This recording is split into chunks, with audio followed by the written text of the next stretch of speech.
وسلم إن الله تعالى رفيق يحب الرفق ويعطي على الرفق ما لا يعطي على العنف أو كما قال النبي عليه الصلاة والسلام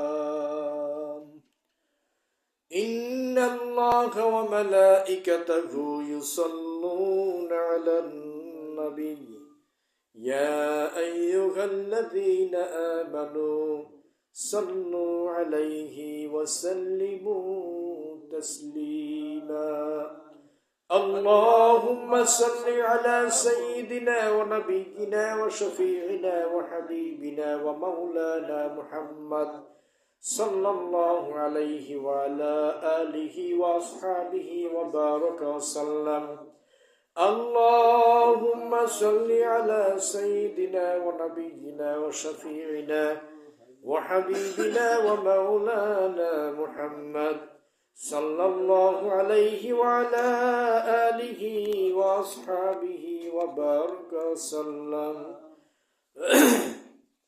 الحمد لله আল্লাহ পাকের দরবারে লাখ কোটি শুকরিয়া আদায় করছি যে মহান রব্বুল আলামিন আমাদেরকে আজকে শাবান মাসের 17 তারিখে জুমার নামাজে অংশগ্রহণ করার তৌফিক দান করলেন। এজন্য সেই মহান মনিব মহান আল্লাহ তাআলার দরবারে আলিশানে শুকরিয়া জ্ঞাপন করছি। সকলেই জোরে সোরে বলি আলহামদুলিল্লাহ আলহামদুলিল্লাহ। কারণ আল্লাহ তাআলা যদি আমাদেরকে তৌফিক দান না করতেন তাহলে আমরা আসতে পারতাম না। আমাদের মতো অনেক ভাই আছেন এখনো পর্যন্ত বিভিন্ন গল্প গুজবে হোটেলে রেস্তোরাঁ চায়ের আড্ডায় লিপ্ত আছে। কথা বলেন ঠিক না বেঠিক? তো আল্লাহ রাব্বুল আলামিন আমাদেরকে সেই সব দুনিয়াবি পরিবেশ থেকে পাপের পরিবেশ থেকে ফারেক করে আমাদেরকে আজকে জুমার নামাজের আসার তৌফিক দান করেছেন। এজন্য আল্লাহর দরবারে আমরা আবারও শুকরিয়া আদায় করি। সকলেই বলে নেই আলহামদুলিল্লাহ আলহামদুলিল্লাহ। মুআজ্জাজ মুহতারাম হাজিরিন, আমি পবিত্র কালামে মাজিদ থেকে একখানা আয়াতে কারিমা তেলাওয়াত করেছি, সূরা ফুরকানের 63 নম্বর আয়াত।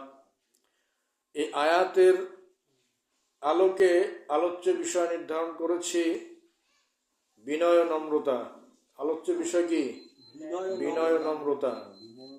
তো এই বিষয়ের উপরে আল্লাহ রাব্বুল আলামিন আমাদেরকে যে নির্দেশ দিয়েছেন সেটা আমরা জানব এবং বিশ্বনবী মুহাম্মদুর রাসূলুল্লাহ সকলেই বলেন সাল্লাল্লাহু আলাইহি ওয়াসাল্লাম যে নির্দেশ দিয়েছেন সেটাও আমরা জেনে নেব।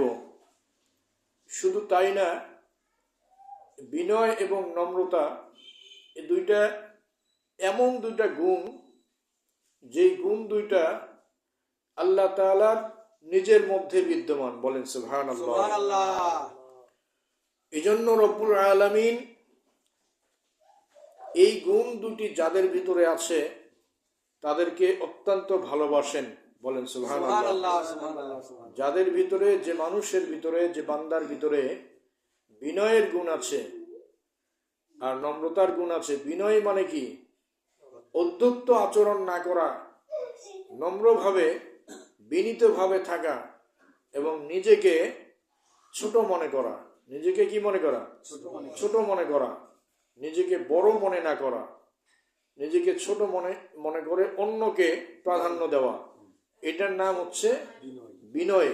আর এই বিনয়ী ভাবটা আল্লাহ তাআলা এত পছন্দ করেন বান্দার, যে কোনো বান্দা যখন নাকি এই বিনয়ী ভাব দেখায় আল্লাহ রাব্বুল আলামিনের দরবারে ওই বান্দা মকবুল হয়ে যায়। বলেন সুবহানাল্লাহ। শুধু মানুষের গুণ তাই নয়। এই বাচ্চারা বসে পড়ো, দুষ্টামি করো না। শুধু যে মানুষের গুণ তাই নয়, সমস্ত আম্বিয়া কেরামের মধ্যে এই গুণ দুটো ছিল। এদিকে খেয়াল করেন, সমস্ত আম্বিয়া কেরামের মধ্যে এই দুইটা গুণ ছিল, যে তারা ছিলেন আল্লাহর জন্য কি বিনয়ী, সব সময় তারা বিনীত থাকতেন এবং নম্র আচরণ করতেন।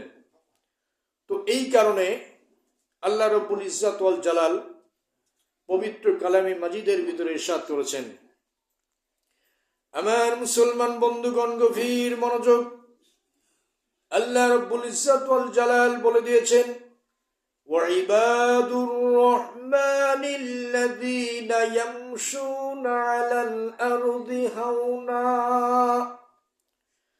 আল্লাহ রব্বুল ইজ্জত ওয়াল জালাল বলেন, রহমানের বান্দা তো তারাই, প্রকৃত দয়াময় আল্লাহর বান্দা হচ্ছে তারা যারা পৃথিবীতে বিনয়ের সাথে চলাফেরা করে।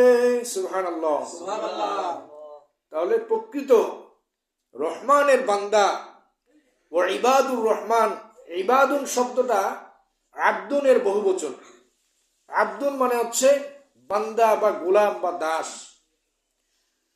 আর রহমান মানে দয়াময় আল্লাহ তাআলার একটা সিফতি নাম হচ্ছে রহমান।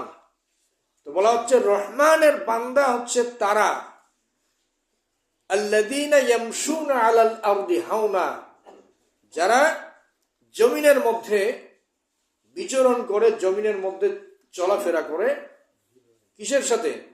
বিনয়ের সাথে যারা চলাফেরা করে। এটা কার কথা? আল্লাহ রাব্বুল আলামিন এটা জানাই দিয়েছেন, রহমানের বান্দা হচ্ছে তারা যারা পৃথিবীতে বিনয়ের সাথে চলাফেরা করে। তো এজন্য এখান থেকে আমাদেরকে শিক্ষা নিতে হবে, এখান থেকে আমাদেরকে যেটা ইবরত হাসিল করতে হবে, যে পৃথিবীতে আমরা দম্ভ ভরে চলাফেরা করব না, বিনয়ের সাথে আমরা চলাফেরা করব। প্রত্যেকটা কদম যখন আমরা মাটিতে ফেলব, তখন কি করব? বিনয়ের সাথে কদম ফেলতে হবে, আস্তে আস্তে কদম ফেলতে হবে। অনেককে দেখা যায় যে এমন ভাবে তারা